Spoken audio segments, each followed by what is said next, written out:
columns that were box columns made of very high-grade steel, like 65,000 psi steel. Let's take a look now then at these 14 floors above the damage where the plane came in as a block in the North Tower. And let's do two things. Let's have a giant crane and imagine that picks up 14 floors and just drops them in air. You know, no building below, just drop them in air. How long will it take for the roof to get to the ground when you do that?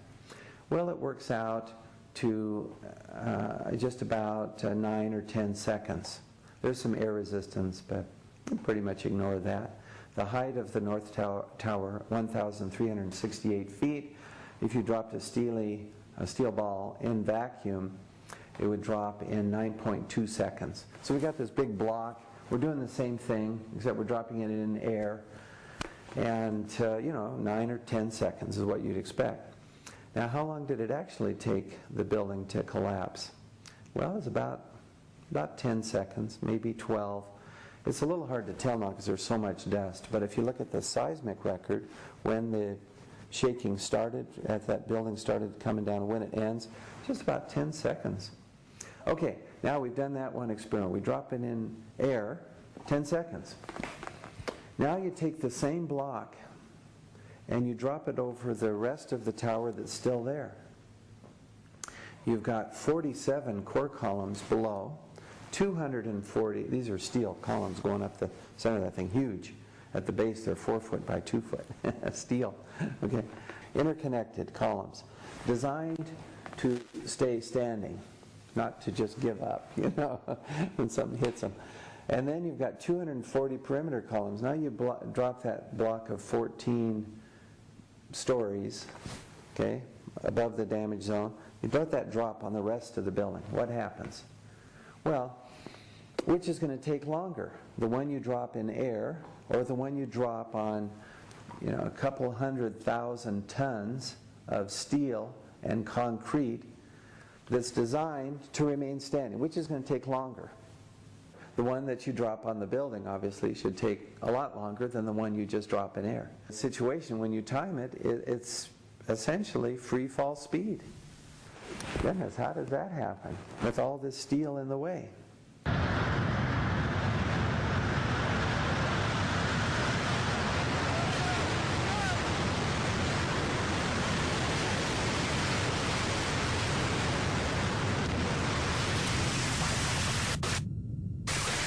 There's another way of saying that we need to look at conservation of energy and momentum. That analysis has been done by Professor Cutler, professor of mathematics. He comes up with 36 to 40 seconds, just this block hitting stationary matter. And now you throw in the columns, and this gets us to Gordon Ross, a mechanical engineer in the United Kingdom.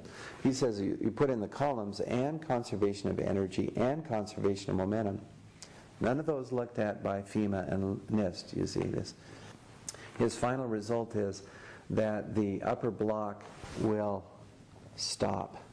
The destruction goes a ways, but then it stops. I mean, why should we assume that the building below just gives up? No.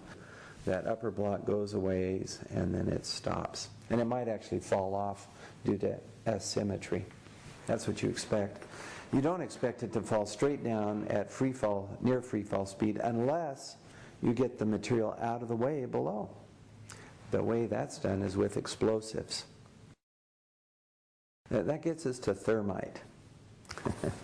And there's a lot of evidence for the use of thermite, and super thermites are is the form of thermite which is explosive. I actually have here in my lab some aluminum powder and iron oxide powder, and those are the basic components for thermite. So we took our thermite mixture and we actually put a propane torch right directly on the thermite, so to simulate effects from fires and the plane, fires, the jet fuel burning, which it burned out most of it in just a few minutes.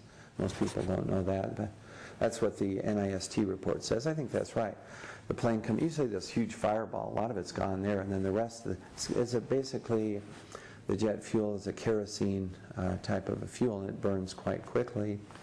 So anyway, we're hitting this thermite with a propane torch to simulate these fires, it didn't catch on fire at all. This is the Scholars for 9/11 Truth now. We've been doing research, and one of the scholars, Robert Moore, found an invention in the 1990s. It's a tube, and they put thermite in this tube, and there's a groove along the edge. Actually, it's like this coming out of this tube. It's a nozzle, but a linear nozzle, and the thermite jets out of that just like a knife. This will cut through materials of substantial thickness, including, you see, steel beams that you can cut through with this device loaded with thermite. So we've done experiments here with thermite, and you notice the dust cloud. This is a white cloud that drifts away, aluminum oxide, and then there's this molten iron that pours out of the thermite reaction. Now the military form of thermite, they add sulfur to the basic thermite, and what happens there now, the sulfur attacks steel, and it forms a eutectic, so the steel will melt at a much lower temperature. So instead of 1500 centigrade, the normal melting temperature for steel, which by the way the fires wouldn't reach in the building, nowhere near that. With sulfur, you bring that melting point down to about 600 centigrade. This is now called thermate, and it'll just slice through steel like a hot knife through butter. And then there are other metal oxides you can use in thermite besides iron oxide. For instance, zinc oxide and potassium permanganate is a great oxidizer. Barium nitrate is used by the military in their patented form of thermate. There are strong evidences for the use of these thermites, this chemical reaction in the dust itself. And we're not the only lab that's noticed anomalies in the dust. USGS, for instance, reported a very strong zinc component. And in this World Trade Center dust, there's all this zinc dust. There's also a lot of iron and sulfur, but those have prosaic explanations, possible. But the zinc, manganese, and barium in the dust, which we report, which independent labs report, those point to thermites, and somebody really knew what they were doing. We've tested a number of those that we see in the dust, and therefore we build our thermate that way. We put that in a steel container. Boom, it just blasted through with corrosion, and you can see it on the steel. It just cuts through very rapidly, and then there's this corrosion on the steel. Corrosion, by the way, which is observed in cars near the World Trade Center towers as they collapsed. There's this dramatic corrosion on the roofs, about 1,000 cars or so. I've seen 1,300 mentioned cars damaged in this way with this enormous, strange corrosion on the roof. So, but that's what you expect from thermite residue falling onto cars. You expect it to corrode the cars, just like it corrodes and cuts through the steel. Overwhelming, comes to mind because of the way these data just fit together, not just our lab, but other labs as well. Worcester Polytechnic Institute had steel from the rubble of World Trade Center 7 and the tower, the towers region. It's all jumbled together over there. And they found sulfidation in the steel, just what we're talking about. And they had no explanation. Thermites fit the picture, the molten material flowing out, the white wispy ash drifting away, that would be the aluminum oxide, the bright reaction region, intense, which NIST has a photo of this, they just didn't know how to explain it. Well, thermite explains that. And then subsequently the flow of molten metal, the ash, it's all explained. And then the zinc, manganese, and barium in the dust, and the sulfidation, you add a little sulfur, remember, to make that thermite cut through steel faster. So all those things are present.